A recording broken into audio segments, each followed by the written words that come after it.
서울의 마천루를 발 아래 둔 57층. 대한민국 건설업계의 거인 윤강호 회장의 집무실은 정정만이 감돕니다. 통유리 너머로 보이는 도시는 개미떼처럼 작고 분주하죠. 하지만 이 화려한 성의 주인인 강호의 눈빛은 북극의 바다처럼 차갑기만 합니다. 책상 위에는 방금 비서가 가져다 놓은 분기 보고서가 놓여 있습니다. 매출 4조 원 돌파, 해외 수주 점유율 1위. 남들은 평생을 바쳐도 얻지 못할 숫자들입니다. 하지만 강호에게 이 숫자는 그저 당연한 결과물일 뿐 그 이상의 감흥을 주지 못합니다. 그는 평생을 숫자와 싸워왔습니다. 감정보다는 이성을, 사람보다는 이익을 우선시하며 쌓아올린 성벽. 그것이 지금의 윤강호라는 브랜드를 만들었죠. 그런데 오늘 그 완벽한 성벽에 균열이 가기 시작합니다.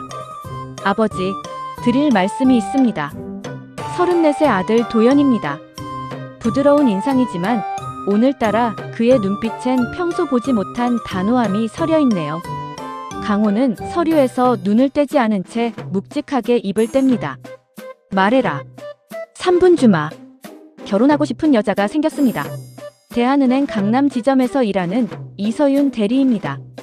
강호의 펜 끝이 멈춥니다. 놀란 기색을 보이지 않으려 했지만 눈썹 끝이 살짝 떨립니다. 이어지는 도연의 한마디는 강호의 심장 깊숙한 곳을 찔러버리죠. 보육원 출신입니다. 배경도 부모도 없습니다. 하지만 제겐 세상에서 가장 귀한 사람입니다.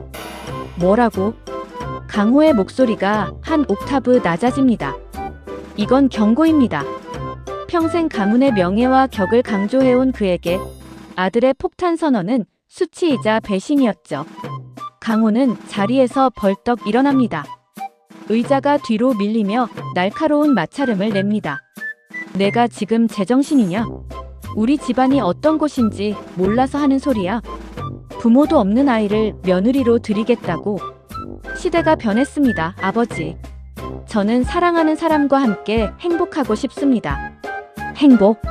그게 밥 먹여주더냐? 격이 맞아야 행복도 있는 법이다.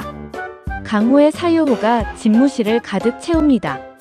그런데 그 순간 도연이 책상 위에 조용히 내려놓은 사진 한 장이 강호의 시선을 붙잡습니다. 사진 속 여자는 환하게 웃고 있습니다. 그런데 그 미소가 너무나도 낯익습니다. 45년 전 빗줄기 사이로 자신을 향해 웃어주던 그 얼굴. 가난했지만 세상 누구보다 따뜻했던 첫사랑 지민이었습니다. 지민아, 너를 닮았구나. 아니, 너의 그 눈빛을 어찌 잊겠니? 찰나의 회상이 스쳐 지나갑니다. 가난한 공대생이었던 강호와 시장 골목에서 떡볶이를 나눠 먹던 지민. 하지만 강호는 아버지의 협박과 야망 때문에 그녀를 버렸습니다. 명문가 딸과의 정략 결혼을 택했고 결국 5년 만에 이혼하며 평생을 고독 속에 살았죠. 강호는 떨리는 손을 감추기 위해 주먹을 꽉 쥡니다. 아들에게만큼은 그 아픈 역사를 되풀이하게 하고 싶지 않으면서도 한편으로는 자신의 선택이 틀리지 않았음을 증명하고 싶은 이기심이 충돌합니다. 나가라. 다시는 그 입에 그 여자 이름 올리지 마. 아들이 나간 뒤 강호는 넥타이를 거칠게 풀어 헤칩니다. 숨이 가빠옵니다. 그는 결심합니다. 그 아이가 정말 지민처럼 선한 사람인지 아니면 돈을 보고 아들에게 접근한 불려우인지 직접 확인해야겠다고 말이죠. 그 시각 대한은행 강남 지점. 이곳엔 강호의 집무실과는 전혀 다른 공기가 흐릅니다. 번호표 부르는 소리와 기계 돌아가는 소리 사이로 서윤의 목소리가 들리네요. 네, 고객님. 이 상품은 이율은 조금 낮아도 안정성이 높아요. 제가 다시 차근차근 설명해 드릴게요. 단정한 유니폼에 정갈한 미소. 서윤은 이곳의 비타민 같은 존재입니다. 동료들은 고객 만족도 1위라며 그녀를 시샘하기도 하지만 서윤은 개의치 않습니다. 누군가를 돕는 일이 그녀에겐 가장 큰 기쁨이니까요. 그런데 갑자기 은행 로비에서 둔탁한 소리가 들립니다. 어머, 할아버지, 정신 차리세요. 70대 중반의 노인이 바닥에 쓰러졌습니다. 입가에는 거품이 일고 호흡이 가쁩니다. 주변 사람들은 당황해 뒤로 물러나기만 하죠. 그때였습니다. 비키세요. 다들 길 좀 터주세요. 서윤이 망설임 없이 창구 밖으로 뛰어나옵니다. 그녀는 값비싼 유니폼 치마가 구겨지는 것도 아랑곳하지 않고 차가운 바닥에 무릎을 꿇습니다. 할아버지, 제 목소리 들리세요? 김대리님, 빨리 119 좀 불러주세요. 박대리님은 제 서랍에 있는 사탕 좀 가져와 주시고요. 서윤의 손길은 거침이 없습니다. 노인의 넥타이를 풀어 산소 공급을 돕고 자신의 손수건으로 노인의 이마에 맺힌 식은땀을 닦아줍니다. 빗물에 젖은 할아버지의 거친 손을 두 손으로 감싸 따뜻하게 온기를 전합니다. 조금만 참으세요. 이제 괜찮을 거예요. 제가 여기 있잖아요. 그녀의 눈빛은 흔들림이 없습니다. 사람들의 시선이나 은행의 체면보다 지금 눈앞에 쓰러진 한 사람의 생명이 더 소중하다는 것을 온몸으로 보여주고 있죠. 지점장이 달려와 이미지가 안 좋아지니 적당히 하라고 핀잔을 주지만 서윤은 대답합니다. 지점장님, 지금은 이미지가 아니라 생명입니다. 사람이 살고 봐야죠. 그 단호한 한마디에 지점장도 입을 다물어버립니다. 10분 뒤 도착한 구급대원들에게 상황을 침착하게 설명하고 할아버지를 보낸 후에야 서윤은 안도의 한숨을 내쉽니다. 엉망이 된 옷매무새를 다듬으며 그녀가 창구로 돌아가자 지켜보던 고객들이 하나둘 박수를 치기 시작합니다. 그리고 그 광경을 은행 건물 밖 검은 차 안에서 지켜보던 한 남자가 있습니다. 바로 윤강호 회장입니다. 그는 선글라스 너머로 서윤의 일거수일투족을 놓치지 않았습니다.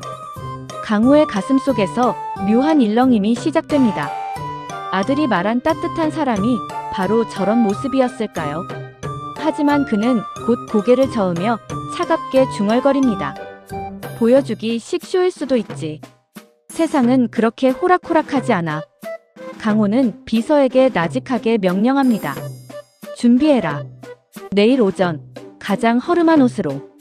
그 아이가 사람을 대하는 진짜 바닥을 내 눈으로 확인해야겠다. 완벽했던 회장의 성이 흔들리고 있습니다. 낡은 파카를 입은 재벌 회장과 햇살 같은 미소를 가진 보육원 출신 은행원의 위험한 만남. 과연 내일 그 은행 창구에선 어떤 일이 벌어질까요? 여러분, 만약 당신이 내일 당장 잘릴지도 모르는 위기 속에서 300억 원을 가진 부자와 한 푼 없는 노숙자 중 한 명만 선택해야 한다면 누구의 손을 잡으시겠습니까? 오늘 그 잔인한 시험대 위에 한 여자가 섭니다. 은행 창구 안쪽 서윤의 맞은편에는 여전히 낡은 파카를 입은 강호가 앉아 있습니다. 강호는 일부러 더 까다롭게 굽니다. 송금 계좌번호를 적은 종이를 내밀었다가 다시 뺐고 금액이 틀렸다며 억지를 부리죠. 서윤의 인내심을 바닥까지 긁어보려는 심산입니다. 아이고 아가씨, 내가 눈이 침침해서. 이거 3만 원 맞나? 아니 5만 원이었나? 서윤은 눈 한 번 찌푸리지 않습니다.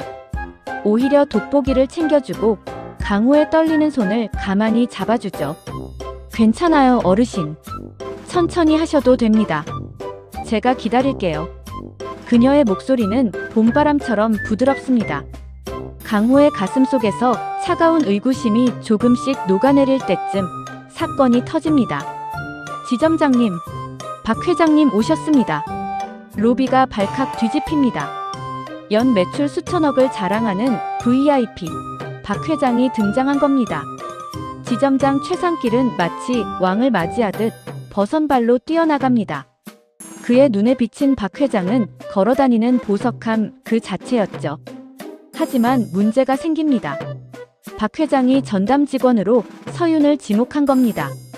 이대리, 지금 뭐해? 당장 창구 비우고 VIP 룸으로 들어와. 박 회장님 기다리시잖아. 로비의 모든 시선이 서윤에게 쏠립니다. 지점장의 명령은 서슬 펄은 칼날 같습니다. 하지만 서윤은 자리에서 일어나지 않습니다.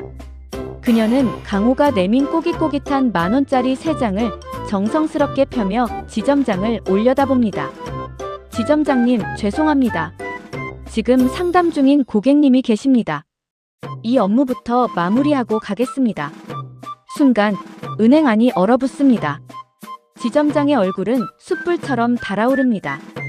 300억 예치 고객을 앞에 두고 냄새나는 노인네를 챙기겠다니. 지점장에겐 이건 반항을 넘어선 모독이었습니다. 너 미쳤어? 지금 저 할아버지가 중요해. 박 회장님이 중요해. 당장 안 일어나. 지점장님께는 금액의 차이일지 모르지만 제게는 두 분 다 소중한 고객님입니다. 먼저 오신 분의 약속을 깨는 건 은행원의 도리가 아니라고 배웠습니다. 서윤의 목소리는 작았지만 단단했습니다. 강호는 고개를 숙인 채 그 광경을 지켜봅니다. 심장이 요동칩니다. 평생 돈의 힘으로 사람들을 부려왔던 그에게 이 작은 여자의 원칙은 거대한 해일처럼 다가왔습니다. 결국 박 회장은 다른 직원에게 안내되었고 화가 머리 끝까지 난 지점장은 비열한 복수를 계획합니다. 잠시 후 은행 안이 다시 소란스러워집니다. 지점장이 서윤의 창구로 달려와 서류 뭉치를 내동댕이 칩니다. 이서윤 대리, 너 이거 뭐야? 어제 VIP 수수료 누락시킨 거 이거 내가 처리한 거지? 당장 박 회장님께 사과드리고 책임져. 명백한 함정이었습니다. 지점장 본인이 승인한 실수를 서윤에게 떠넘기려는 겁니다. 3천만 원이라는 거액의 손실. 보육원 출신의 백도 없는 서윤에겐 인생이 송두리째 흔들릴 위기입니다. 동료들은 눈을 피하고 지점장은 사악한 미소를 지으며 그녀를 압박합니다. 아침에 내 말 안 들을 때 알아봤어. 좋게 말할 때 내 실수라고 하고 사과해. 그럼 조용히 넘어가 줄 테니까. 알겠어. 서윤의 눈가가 붉어집니다. 입술이 파르르 떨립니다. 억울함이 목구멍까지 차오르지만 그녀는 창구 너머의 강호를 봅니다. 노인은 불안한 눈빛으로 그녀를 바라보고 있었죠. 서윤은 눈물을 삼키며 결심한 듯 전화기를 듭니다. 네. 박 회장님. 이서윤 대리입니다. 어제 업무 처리 과정에서 은행 측에 실수가 있었습니다. 진심으로 사과드립니다. 자신의 잘못이 아님에도 그녀는 은행이라는 이름 뒤에 숨지 않았습니다. 고객의 신뢰를 지키기 위해 기꺼이 자신의 명예를 제물로 바친 겁니다. 전화를 끄는 서윤의 어깨가 작게 들썩입니다. 강호는 그 모습을 보며 가슴이 찢어지는 듯한 통증을 느낍니다. 자신이 세운 이 가혹한 시험이 한 순수한 영혼을 난도질하고 있다는 자책감이 들었죠. 그는 꼬깃꼬깃한 통장을 챙겨들고 천천히 자리에서 일어납니다. 아가씨, 나 때문에 미안하구먼. 강호의 낮은 중얼거림에 서윤은 억지로 미소를 지어 보입니다. 아니에요, 어르신. 제가 부족해서 그런걸요. 조심히 들어가세요. 내일 또 봬요. 은행을 나서는 강호의 뒷모습은 더 이상 노숙자가 아니었습니다. 그의 눈빛은 타오르는 불길처럼 매서워졌죠. 그는 주머니에서 최신형 스마트폰을 꺼내 비서에게 전화를 겁니다. 나다. 내일 오전 10시. 대한은행 강남 지점의 모든 예치금을 회수할 준비를 해라. 그리고 지점장 최상길의 비리 자료 단 하나도 놓치지 말고 다 긁어모아. 강호는 은행 건물을 돌아봅니다. 57층 높은 곳에서 내려다보던 세상과는 전혀 다른 진짜 사람의 향기를 맡았습니다. 그리고 그 향기를 짓밟은 자들에게 세상에서 가장 잔인한 참교육을 준비합니다. 과연 내일 아침 정체를 드러낸 윤강호 회장 앞에서 지점장은 어떤 표정을 지을까요? 그리고 억울한 눈물을 흘리던 서윤은 어떤 반전을 맞이하게 될까요? 여러분, 어제의 억울함이 오늘 어떤 폭풍이 되어 돌아오는지 똑똑히 지켜보십시오. 정중하지만 서늘한 진짜 어른의 복수가 시작됩니다. 오전 10시 정각. 평소와 다름없이 소란스러운 대한은행 강남 지점 앞에 검은색 벤츠 3대가 멈춰 섭니다. 운전기사가 내려 뒷문을 열자 어제의 그 초라한 노인은 간데없고 완벽한 핏의 네이비 정장을 입은 거인이 내립니다. 윤강호 회장입니다. 어제 그를 무시했던 보안 요원은 본능적으로 허리를 굽힙니다. 강호는 한치의 망설임도 없이 로비를 가로질러 지점장실로 향합니다. 서윤은 창구에서 손님을 응대하다 낯익은 실루엣에 고개를 들지만 설마 하는 마음에 눈을 비빕니다. 누굽니까? 예약도 없이. 책상에 다리를 올리고 있던 지점장 최상길이 혼비백산하여 일어납니다. 눈앞에 선 남자는 뉴스에서나 보던 건설업계의 전설 윤강호 회장이었으니까요. 지점장의 얼굴이 순식간에 흑빛으로 변하며 비굴한 웃음을 지어 보입니다. 아이고 회장님, 예고도 없이 어쩐 일이십니까? 이쪽으로 앉으시죠. 강호는 지점장이 내미는 손을 차갑게 외면한 채 비서가 건네는 서류 뭉치를 책상 위에 던집니다.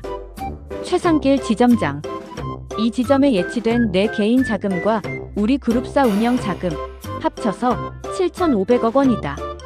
오늘부로 전액 인출해서 주거래 은행을 옮길 생각인데 준비됐나? 네. 7,500억. 아니, 회장님. 갑자기 왜 그러십니까? 저희가 뭘 잘못했다면. 지점장의 목소리가 사시나무 떨듯 떨립니다. 7,500억이 빠져나가는 순간 이 지점은 폐쇄 수준을 넘어 본인의 목숨줄이 끊기는 것과 다름없었죠. 강호는 천천히 지점장의 얼굴 앞으로 몸을 숙입니다. 어제 말했지. 300억이 중요하냐? 원칙이 중요하냐고. 난 내 돈을 맡길 곳이 사람을 귀하게 여기는 곳이었으면 좋겠는데 여기는 영 아니더군. 강호는 지점장의 멱살을 잡는 대신 문을 활짝 엽니다. 로비의 모든 직원과 손님이 들을 수 있도록 사자후를 토해냅니다. 이서윤 대리, 이리로 오게. 서윤이 당황하며 달려옵니다. 강호는 서윤을 자신의 옆에 세우고 지점장을 매섭게 노려봅니다. 어제 이 대리에게 덮어 씌운 3천만 원 수수료 사고. 그거 내가 최종 승인한 거더군. 내 비서팀이 밤새 로그 기록 다 확보했다. 이래도 이 대리 실수인가? 로비가 술렁이기 시작합니다. 동료들의 따가운 시선이 지점장에게 꽂힙니다. 지점장은 바닥에 무릎을 꿇으며 읍소합니다. 회장님, 그게 아니라 제가 잠시 눈이 멀어서. 눈이 먼 게 아니라 인성이 터진 거겠지. 당장 이 대리에게 무릎 꿇고 사과해. 그리고 내 발로 본사에 가서 사표 써라. 안 그러면 횡령과 무고죄로 내 법무팀이 내 인생을 가루로 만들어줄 테니까. 이 대리, 미안해. 내가 잘못했어. 제발 회장님께 말씀 좀 잘해줘. 서윤은 눈시울이 뜨거워집니다. 어제 홀로 삼켰던 그 억울한 눈물이 비로소 씻겨 내려가는 기분입니다.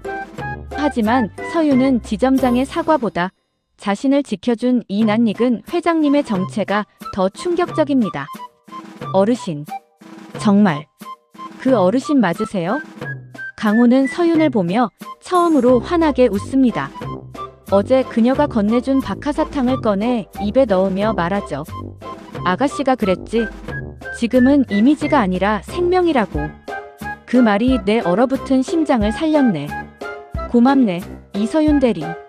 지점장은 보안 요원들에게 끌려나가고 로비에 있던 고객들은 약속이라도 한 듯 박수를 보냅니다. 강호는 서윤의 손을 꼭 잡으며 한마디를 더 얹습니다. 이제 은행 업무는 그만 봐도 되겠어. 우리 아들이 목 빠지게 기다리고 있거든. 7,500억보다 귀한 내 며느리. 이제 집으로 가세. 서윤의 눈에서 기쁨의 눈물이 흐릅니다. 억울함이 풀린 카타르시스와 자신을 있는 그대로 인정해준 진짜 어른을 만난 감동. 이 모든 것이 봄볕처럼 그녀를 감쌉니다. 여러분, 긴 겨울 끝에 결국 봄이 왔습니다. 57층 높이의 차가운 성벽에 갇혀 살던 한 노인과 세상의 풍파를 온몸으로 맞으면서도 미소를 잃지 않았던 한 여자의 이야기가 이제 마침표를 찍으려 합니다. 한남동의 한 정갈한 한정식집. 평소 같으면 긴장감이 감돌아야 할 상견례 자리지만 오늘 이곳의 공기는 유난히 포근합니다. 도연은 서윤의 손을 꼭 잡고 있고 그 맞은편에는 정갈한 한복 차림의 강호가 앉아 있습니다. 강호는 품 안에서 낡은 종이 한 장을 꺼냅니다. 그것은 서윤이 은행 창구에서 노인들에게 나눠주던 삐뚤삐뚤하지만 정성 가득한 보이스피싱 예방 카드였습니다. 이 작은 종이 한 장이 7,500억보다 무겁더군. 내 평생 돈으로 성벽을 쌓아 올렸는데 자네는 이 종이 한 장으로 사람의 마음을 얻었어. 서윤은 수줍게 고개를 숙입니다. 강호는 서윤의 눈을 똑바로 바라보며 진심을 전합니다. 미안하네. 자네의 배경을 의심하고 자네의 진심을 시험했어. 하지만 자네는 그 가혹한 시험대 위에서도 단 한 번도 흔들리지 않았지. 오히려 나를 가르쳤어. 진짜 귀한 것은 통장의 숫자가 아니라 사람을 향한 예의라는 것을. 강호는 옆에 놓인 작은 상자를 서윤에게 내밉니다. 그 안에는 강호가 45년 전 첫사랑 지민에게 주지 못했던 낡은 은가락지와 새로 맞춘 다이아몬드 반지가 함께 놓여 있습니다. 과거의 상처를 씻어내고 새로운 시작을 축복한다는 의미였죠. 이건 내 과거의 속죄이자 자네를 향한 내 약속이네. 이제 보육원 출신 이서윤이 아니라 윤강호의 딸로 살아가 주겠나? 우리 가문의 가장 높은 곳은 이제 자네의 마음일세. 서윤의 눈에서 참았던 눈물이 툭 떨어집니다. 평생 부모 없는 아이라는 꼬리표를 달고 치열하게 살아왔던 그녀에게 딸이라는 단어는 세상 그 무엇보다 강력한 위로였습니다. 아버님, 감사합니다. 저를 저 자체로 봐주셔서 정말 감사합니다. 제가 더 잘할게요. 아버님의 그 외로운 성벽에 햇살이 비치게 해드릴게요. 도연도 옆에서 서윤의 어깨를 감싸 안으며 미소 짓습니다. 강호는 두 사람의 손을 겹쳐 잡습니다. 세상은 여전히 돈과 권력으로 사람을 줄 세우려 합니다. 하지만 기억하십시오. 가장 높은 곳에 있는 사람은 가장 많이 가진 사람이 아니라 가장 많이 사랑하는 사람입니다. 윤강호 회장은 이제 압니다. 57층 집무실보다 며느리가 건네준 박하사탕 하나가 훨씬 더 달콤하다는 사실을요. 서윤은 결혼 후에도 여전히 은행 창구에 앉아 있습니다. 이제는 회장님 며느리가 되었지만 그녀의 유니폼은 여전히 단정하고 미소는 변함없이 따뜻합니다. 멀리서 그 모습을 지켜보던 강호는 차창 밖으로 손을 흔듭니다. 차가운 겨울을 지나 우리 곁에 찾아온 봄처럼 여러분의 마음에도 따뜻한 온기가 깃들길 바랍니다. 사랑은 시험하는 것이 아니라 믿어주는 것에서 시작되니까요.